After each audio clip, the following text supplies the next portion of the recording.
সকলকে আমার আনন্দিত জয়গুরু।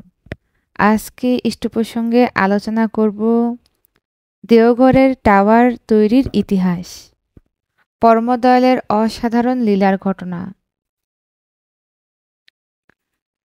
শ্রী শ্রী ঠাকুরের সঙ্গে অনেক মানুষ আছে যাদের অনেক কথাবার্তা হয়েছে, তার কি হিসাব আছে?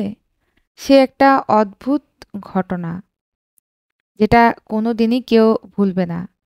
ঠাকুর বাংলোর ভিতরের টাওয়ারটা দেখলেই মনে পড়ে ওর জন্ম ইতিহাস। বড় বিচিত্র, বড় অদ্ভুত ইতিহাস ওই টাওয়ারটার। কিছু বলতে গেলে ওইটে আগেই মনে আসে। যে ঠাকুর একদিন বললেন টাওয়ারটা ৬০ ফুট উঁচু হবে এবং একদিনে ওটা ঢালাই করতে হবে, দুদিন করলে চলবে না। আমাদের ইঞ্জিনিয়াররাও বললেন যে একদিনে ৬০ ফুট ঢালাই কিছুতেই সম্ভব নয়। ইঞ্জিনিয়ার শ্রীশ রায়ও বলল আমাদের সায়েন্সে এই জিনিস সম্ভব নয়, বেশি হলে ১০ ফিট পর্যন্ত একদিনে সম্ভব, তার বেশি হয় না। আমিও আমার পরিচিত সবার সঙ্গে কথা বললাম, সবাই নিষেধ করল। নিরুপায় হয়ে একদিন শ্রী ঠাকুরের কাছে গিয়ে বললাম, ঠাকুর, সবাই বলছে পড়ে যাবে, আপনি বলছেন একদিনে ঢালাই করো, কি করব আমরা?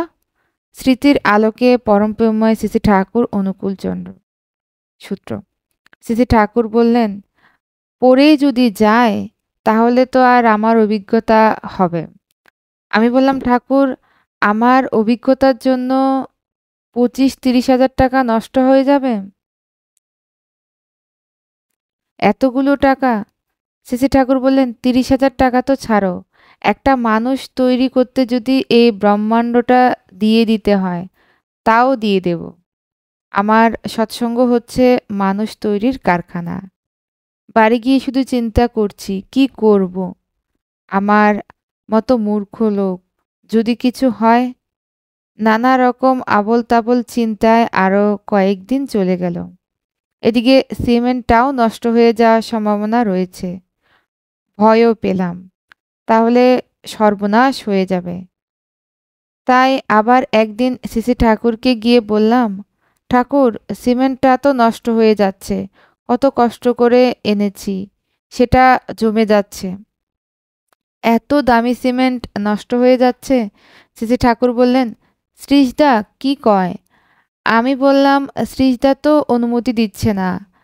শ্রী ঠাকুর বললেন, তোর কি ইচ্ছে? আমি বললাম, আমার ইচ্ছে আপনার ইচ্ছেই। আপনি যদি আমারে বলেন তাহলে আমি আরম্ভ করে দেই। শ্রী ঠাকুর বললেন, তাহলে তাই কর। শ্রীশদা তো আসে ৮টার সময়, তুই ৪টের সময় আরম্ভ করে দে, পারবি? আমি বললাম, ঠাকুর কবে? শ্রী ঠাকুর বললেন, তবে আজই আরম্ভ করে দে। আমি বললাম, ঠাকুর, রাত হয়ে গেছে, ৯টা-১০টা বাজে। শ্রী ঠাকুর বললেন, দেখ না চেষ্টা করে। তখন সবার বাড়ি বাড়ি গেছি, কারিগর মজুর সবাইকে ডেকে নিয়ে এসেছি, আনন্দবাজারে তাদের খাইয়েছি, তারপর সারা রাত বসিয়ে রেখেছি, রাত ৪টের সময় আরম্ভ করেছি। সকাল হওয়ার মধ্যে মাটির নিচে ৬ ফুট ঢালাই হয়ে গিয়েছে। শ্রীশদা আস্তে আস্তে উপরে ৬ ফুট ঢালা হয়ে গিয়েছে। ৮টার সময় শ্রীশদা এসে দেখেই খুব চটে গেলেন, চিৎকার করে উঠলেন, আপনি কিছু জানেন না, ঢালাই আরম্ভ করে দিলেন। এখানে একটা কথা বলে রাখা দরকার। শ্রী ঠাকুর আমায় আগেই বলে দিয়েছিলেন, তোরে গালাগালি করলে চুপ করে থাকবি, বলবি সব আমি জানি, আমি কিছুই জানি না, আরম্ভ করে ফেলছি, অন্যায় করে ফেলছি, আসেন আসেন আরম্ভ করে ফেলছি, এই রকমটা করবি। তারপর আমার কাছে এলে আমি তোকে অনেক গালাগালি করব, তুই চুপ করে থাকবি, খালি শ্রীশদার কাছে হাত কসলাবি। সুতরাং আমার কথা শুনে রেগে শ্রীশদা বলবেন আমি যাই ঠাকুরের কাছে, ঠাকুর কি বলেছেন? আমি বললাম, সিমেন্টটা নষ্ট হচ্ছে, তাই এখন আমায় জুতোই মারেন আর যাই করেন, এই বলে মুখ শুকনো করে হাত কসলাতে লাগলাম। শ্রীশদা তো রেগে গিয়ে ঠাকুরের কাছে সব বললেন। ঠাকুর শুনে যেন আকাশ থেকে পড়লেন। বললেন, অমন করেছে আপনারে না জানিয়ে? এই ডাক তো, খগেনকে ডাক। আমার তো সবই জানা ছিল। সিসি ঠাকুর ডাকছেন শুনে তাড়াতাড়ি ঠাকুরের কাছে গেলাম। সিসি ঠাকুর আমাকে দেখে জিজ্ঞেস করলেন, কি তুই ঢালাই আরম্ভ করেছিস? আমি কাঁদো কাঁদো হয়ে হাত জোর করে বললাম, হ্যাঁ ঠাকুর, আরম্ভ করেছি, সিমেন্টটা নষ্ট হয়ে যাচ্ছে দেখে। সিসি ঠাকুর বললেন, শ্রীশদাকে বলিসনি? আমি বললাম, শ্রীশদাকে কিছুই বলিনি, সিমেন্টটা নষ্ট হয়ে যাচ্ছে দেখে। বড়ই কষ্ট করে জোগাড় করেছি তো। সিসি ঠাকুর বললেন, তাই তো, সিমেন্টটা নষ্ট হয়ে যাবে। কিছুক্ষণ পরে বললেন, শ্রীশদা ওইটা একটা পাগল, কোয়াক ডাক্তার। একটা বড় ডাক্তার হলে চিন্তা করে, ও তো কোয়াক, ঠিকঠাক করে দেন আপনি যে। শ্রীশদা বললেন, আমি ও পাগলের সঙ্গে পারবো না, ওর মাথা খারাপ হয়েছে। সিসি ঠাকুর বললেন, পাগল যখন করে ফেলেছে তখন ঠিকঠাক করে নেন, যখন আরম্ভই করেছে তখন তো ফিনিশ করা লাগবে। না, আমি ওতে নেই, ও করছে, ও বুঝবে। এই বলে গজগজ করতে করতে চলে গেলেন। সঙ্গে সিসি ঠাকুর আমায় ইঙ্গিত করলেন, যা যা বন্ধ করিস না। আমি প্রণাম করে তাড়াতাড়ি চলে গেলাম যেখানে কাজ হচ্ছে। 5 থেকে 10 মিনিট বাদেই ঠাকুর লোক পাঠাচ্ছেন খবর নিতে।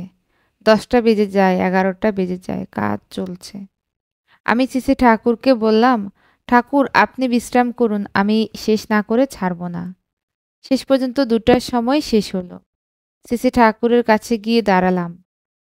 সিসি ঠাকুর বললেন, আছো তো এখনো? বললাম, হ্যাঁ ঠাকুর। সিসি ঠাকুর বললেন, দেখো পরমপিতার কৃপায়। আমি বললাম, ঠাকুর আপনার পরমপিতা কি করবে আমি জানি না। আমার পরমপিতা যদি আমায় রক্ষা না করেন, কাল সকালে পড়ে গেলে আমার পিঠের চামড়া তুলে নেবে সবাই। সবাই বলবে খগেন ঠাকুরের 50,000 টাকা নষ্ট করেছে। মানুষ বলতে তো ছাড়বে না। 50,000 টাকা খরচ হলে বলবে লাখ টাকা। সিসি ঠাকুর বললেন, দেখো পরমপিতার কৃপায় সারা রাত না ঘুমিয়ে কাটিয়ে দিলাম। শুধু ঠাকুরকে ডাকছি, চোখ দুটো শুধু টাওয়ারের দিকে। ভোরবেলা সিসি ঠাকুরের কাছে গিয়ে দাঁড়ালাম। ঠাকুর তখন তামাক খাচ্ছেন। আমাকে দেখেই জিজ্ঞেস করলেন, কি খবর রে, মাল কি এখনো আছে রে? বললাম, আছে।